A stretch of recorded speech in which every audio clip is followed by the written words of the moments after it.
Hello, welcome to Coffee Talk Tuesday. If you're new here, welcome. If you're not new here, well, you know what's going to happen. But let me briefly tell you, today we are talking spirit guides. But before we get into that, this right here is Armenian coffee. And I am going to drink it. And in the bottom, I'm hoping, fingers crossed, because I had to make my own coffee today because last week was a weird one. We had power outages and everything.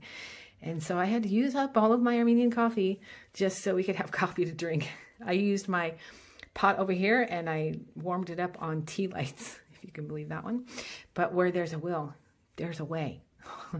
And the old ways are always the best ways anyway. So what's going to happen is in the bottom there are coffee grounds, and together we are going to intuitively read them. And I'd love to hear what you see. So today we're going to talk about spirit guides and whether or not you have them. Spoiler alert, you do. But what kinds of spirit guides there are, and then that will lead me into Thursday's tarot reading. So let's start with, I'm going to start drinking my coffee. How's that? Because that will keep us going. And we're going to start with 4 different kinds of spirit guides. And I'm going to run through them real quick. I sure hope there's grounds in the bottom of that when we get done.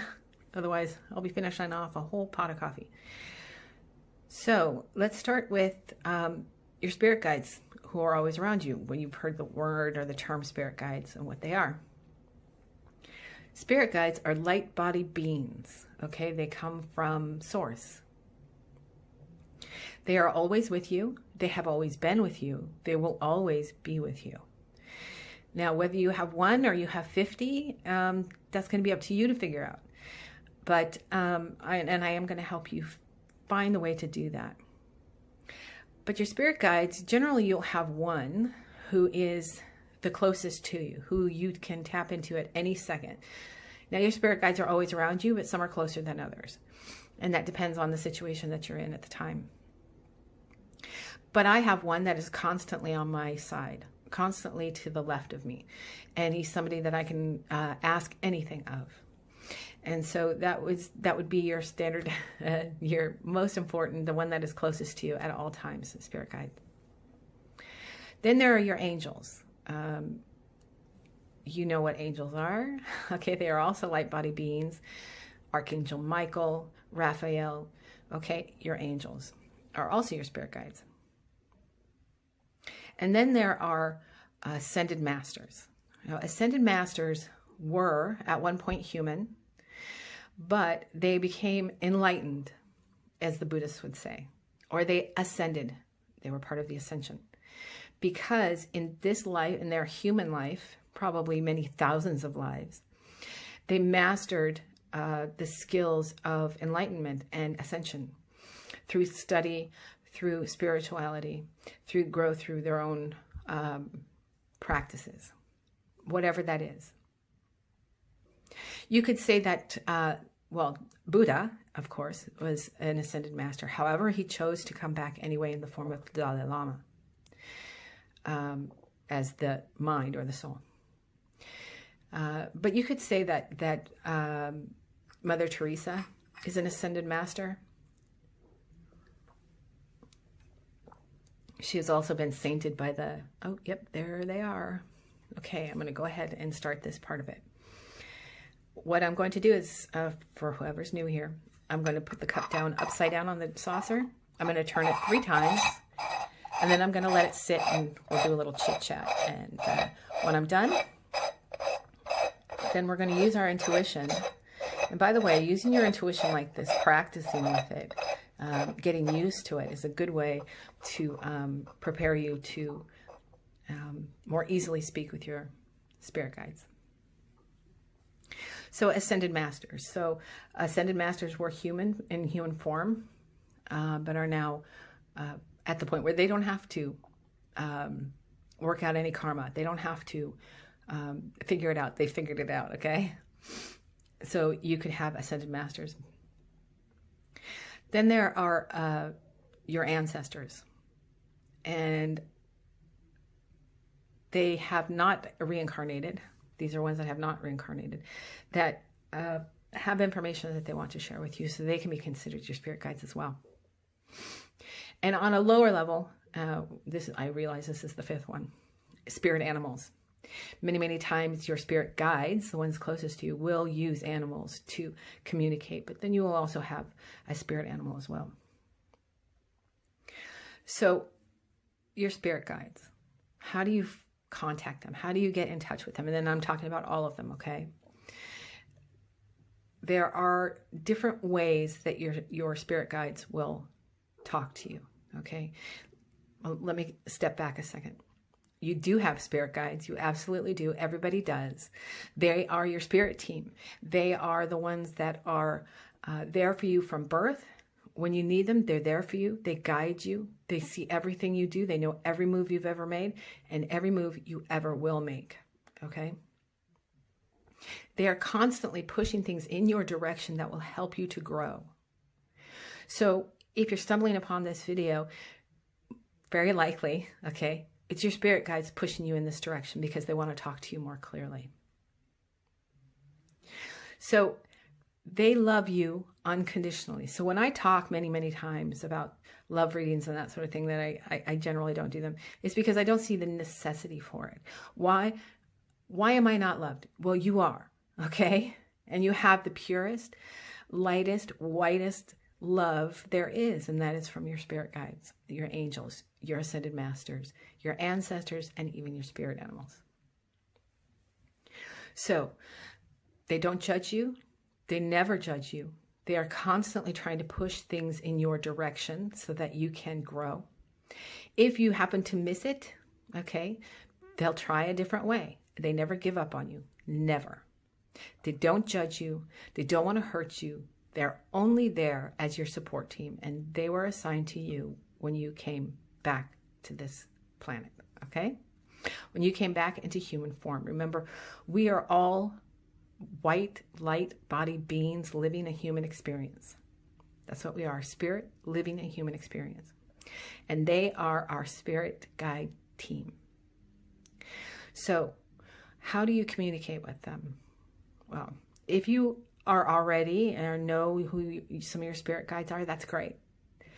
Let's talk about how that happens and how, in case you are not and have not, how you can then more easily speak with your spirit guides. Number one, your dreams. Your dreams are always guided by your spirit guides. They are always, always downloads. They are always spirit trying to tell you, this is happening, this is a solution, pay attention to them. I've said this before, and I said it in our last coffee talk when we were talking about dreams. Get yourself a journal, write them down, and look them up. Now, how do you trust what you're seeing when you get on the internet? This group says my dream meant this, and this group says my dream meant that, and how do I even know? Well, you'll know because it will come from your gut. If it feels right, then that's what it is, okay? So, your dreams. Now, sometimes, especially with your ascended masters, when they are downloading information to you, they will do it through your dreams, and you won't remember them. But it will be in your subconscious and will come out when you need it. They know what they're doing, okay? So you have to trust in it. Another way, or number two, is meditation. Now, I talk about meditation a lot. I have been meditating for 25 years, maybe actually a little bit longer than that. And through meditation is the best way to contact your spirit guides. Now, meditation is not easy for everyone. It takes a lot of practice. It takes time for you to get used to that. In the description box, I'm going to put a guided meditation that I use, okay, to contact spirit guides. It's a beautiful, simple, guided meditation, so she walks you through the whole thing. It only takes about 15 minutes. And it's a great way to practice talking with your spirit guides, elevating your energy, okay? So you need to heighten your energy, and they have to lower theirs for you two to communicate. So there has to be some kind of conduit. Having said that, okay, let's talk about raising your vibrations. Raising your vibrations is something that you can practice at, okay? Raising your vibrations is a great way to be able to communicate with your spirit guides, angels, ancestors, ascended masters, whoever.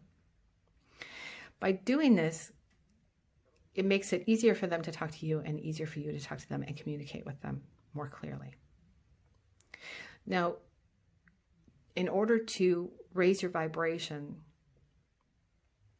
you need to be open, okay, to whenever anything comes along in your life, okay, and you see it and something happens in your life that you may see as something negative, okay, that brings your vibration down. If you look at something and you say, oh, I really don't like that, that brings your vibration down. If you can look at something and say, oh, maybe I don't like that, but it means nothing to me and I'm going to pass on it, that keeps your vibration higher. And that makes it easier for them to talk to you and you to talk to them. Okay, so raising your vibrations through meditation, through a positive outlook on life, through conscious awareness of how you're speaking, what you're doing, how your thoughts are. Pardon the dog barking. She's, seeing a friend outside probably. Perfect timing. All of these things can either raise or lower your vibration. So it's very important that you sit back within your thoughts and think to yourself, did that raise me up or did that lower me down? So be consciously aware of your thoughts, of your words, of your actions. And that will keep your vibration higher. Focusing on your chakras, that will also help you to raise your vibration. Okay, do a chakra cleansing. There are many meditations for that as well. That will help to keep your vibration higher. Then you can at any point be open to hearing downloads or asking questions and receiving answers. Now, when I say asking questions and receiving answers, how do I know what is my spirit guide and what is my own thoughts? Okay, that is something that you will have to practice at. Being able to differentiate between who is your spirit guide speaking to you and who is your own mind thinking to you, right? Or speaking to you, excuse me. This will become easier and easier. Think of it this way. Have you ever felt something, let's say you're at work and you can feel somebody's walked up behind you, right? You can't see them, you didn't hear them, but you can feel their physical being behind you. It's the same thing.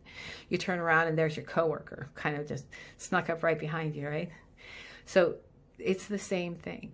If you sit back in silence and listen to your body, you will be able to feel the vibration of them standing closely to you. That's what happens with me. And that's how I know that I'm speaking very clearly with my spirit guides, especially when I'm doing tarot and that sort of thing.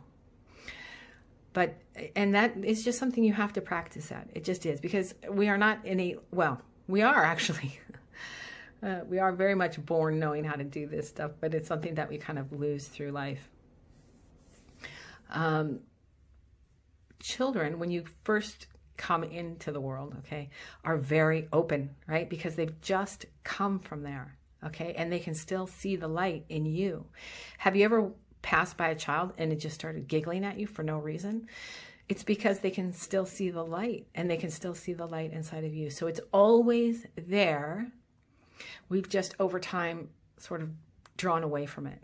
So doing meditation, sitting in silence, connecting that way, practicing, okay, can help you to bring yourself back to your own light and feel and see your own light. Okay, so you can be clairvoyant, you can be clairaudient, you can be clairsentient, which is feeling, right? Clairsentient is I can feel energy around me. And so you can feel the shift in the energy when your spirit guides get closer and closer and closer. When I'm doing a reading and I'm right on track and I'm hitting the mark, I can feel my spirit guides get very, very close to me, almost sitting on my shoulder, okay? So this is something that you have to practice at, but you can absolutely do it. So another way that spirit guides can talk to us is through signs and symbols and synchronicities. So if you are seeing, and I speak about this a lot, something called angel numbers, okay? If you are seeing repeating numbers over and over and over again, that is your spirit guides talking to you and trying to give you a message. Now, you can go online and look up angel numbers, and they may not completely resonate with you, and you're like, well, that doesn't really make sense. That doesn't feel right. When I see the number 333, in traditional angel number descriptions that you would find from different websites and different groups and different spiritual groups and that sort of thing, is generally very, very positive. Great abundance is coming your way. But for me, every time I see 333, I know a massive shift is on the way to me. Not a little one, not a sort of one, not a you're going to stub your toe one, but a massive shift in my life is going to happen. And it's not, for me, it's not always comfortable, okay? I know it's meant to happen and there's a reason for it, but it's the way that my spirit guides talk to me and sort of give me little warnings. This major shift is coming. Prepare yourself for that. And I just looked at the numbers on my phone and it was 555. So,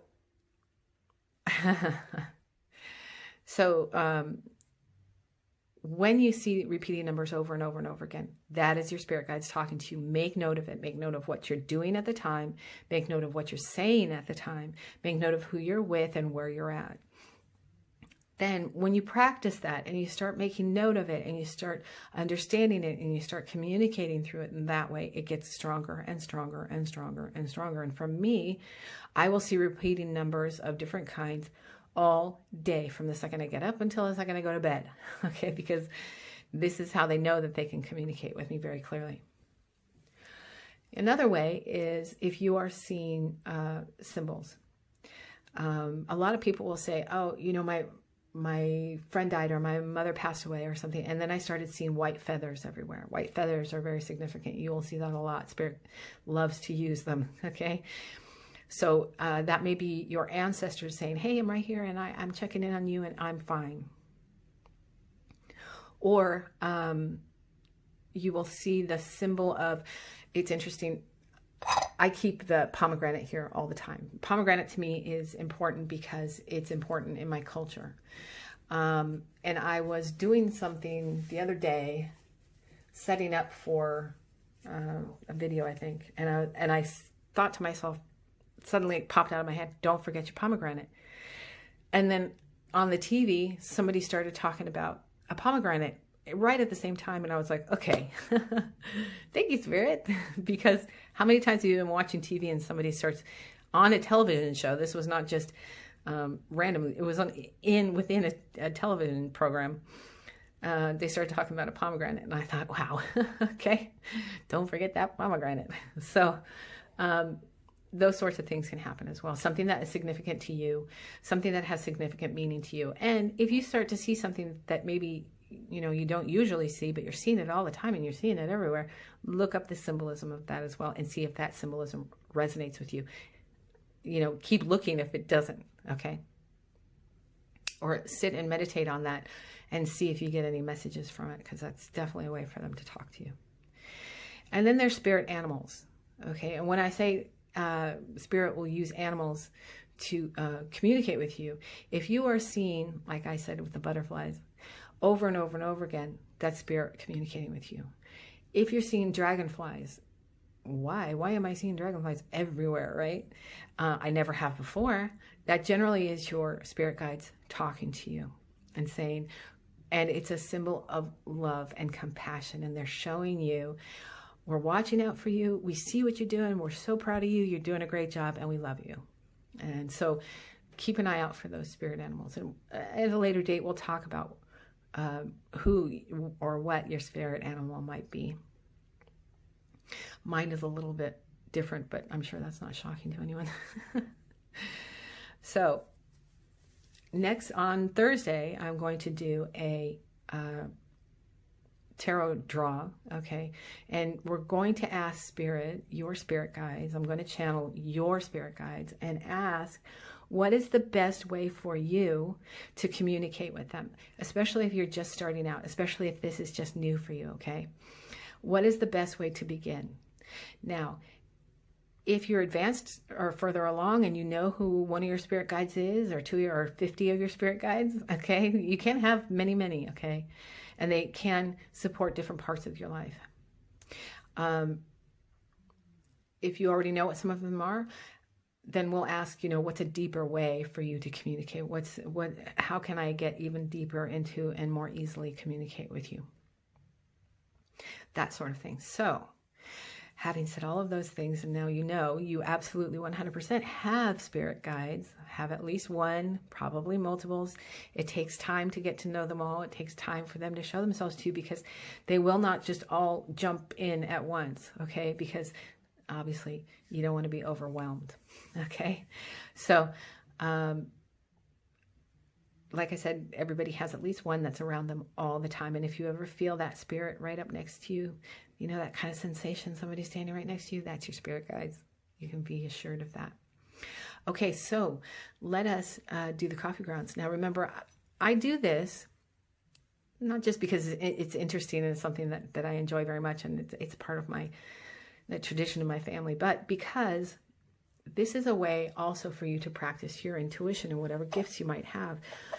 And everybody has them, okay? Every single human being is a sensitive, okay? It just depends on, some of us just get it naturally easier. But that doesn't mean anything. That doesn't mean that you can't, okay? And everybody can communicate with their spirit guides because they're always, always there for you. So this is a fun, kind of good, interesting way to practice your intuition. So I'm going to turn this over. You're going to see what the grounds are in there. And then together we're going to decide, or think back. We're going to meditate real quick and see what our intuition is telling us that we see within the coffee grounds. Okay. So let me turn it over first, and then we'll do a real quick breathing meditation.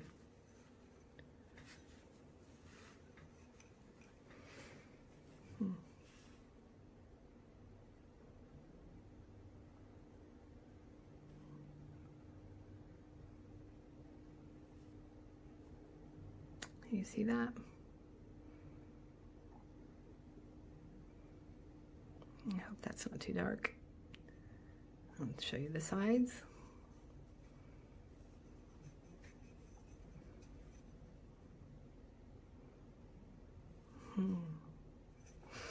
Okay, I'm going to tell you guys this because I'm seeing it right away.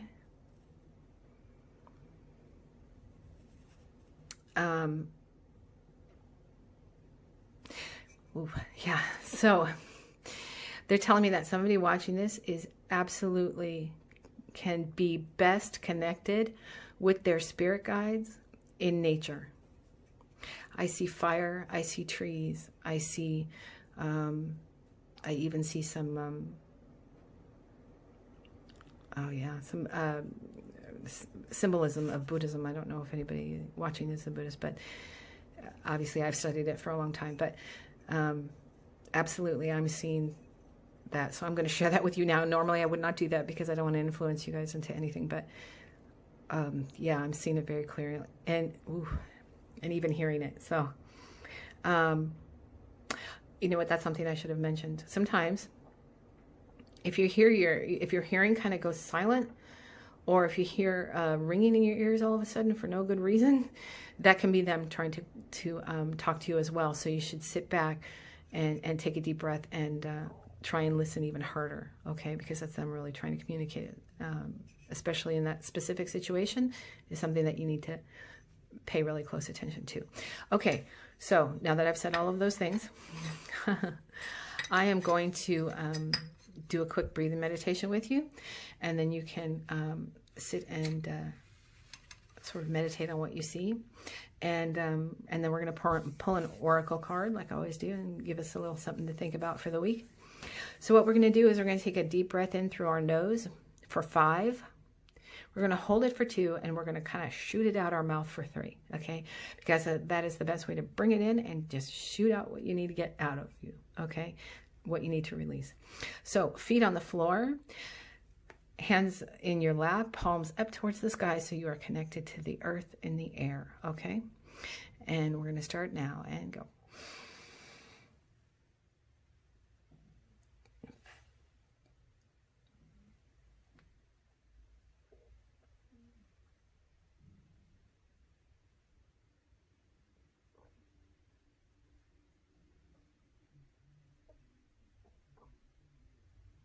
Okay. Well, I'm really looking forward to Thursday's tarot reading because I really would like, I'm looking forward to speaking with Spirit and see what they have to say for you and what's the best way for you to communicate with them. If you're not already doing it, if you are, then maybe what's the best way to sort of up your game when it comes to talking to your spirit guides. But please be assured you absolutely have a spirit guide. You do. I'm just going to shuffle these real quick and then I'll pull on camera, okay? So I am so sorry about the dog. Today is her day for talking to the whole wide world. That's my dog. Little tiny dog, great big huge mouth. Okay, let's do this. Please someone get guidance there, please, Spirit. For what would you like to tell us today? Oh, there it is. Fell right out. Okay. This says play. Among the grass and the wild violets lie undisturbed with little secrets to uncover. Again, that says play. Among the grass and wildflowers and wild violets, excuse me, lie undisturbed little secrets to uncover. So that's interesting that I immediately saw that Spirit wanted some of you to absolutely go out into nature. That's the best way to talk to them. And then this says, of course, go play out in the wildflowers. I know there aren't any wildflowers right now, but you know what? I've had a lot of people say that, well, I can't get in touch with nature right now. It's too cold. It's too, you know, it's miserable outside. But the other day I posted a video to my Facebook group about me just going outside and looking at the icicles. And, you know, if you're out there in the snow, just go outside for 5 minutes and, you know, bundle yourself up, make yourself a snowball and give it a good throw. I promise that will help to kind of relieve some anxieties as well. That's a good way to do it. So that's interesting that it says to go outside and play in the violets and the grasses and find all of the things that are hidden. I think that's really cool. So, my friends, if you have any questions, please let me know. I'm here to answer whatever questions you might have about connecting with your spirit guides, or if you need any help doing that. And I look forward to seeing you guys on Thursday. I think I'm really gonna enjoy doing that, and I hope you do too. Connecting with your spirit guides is an amazing thing, and I don't think that anybody should go through their lives and not having done that at least once, because they are constantly talking to you, constantly wanting to help you, constantly wanting to direct and help you be the very best that you can be. Okay? All right, guys. Love and light and peace, and I will talk to you on Thursday.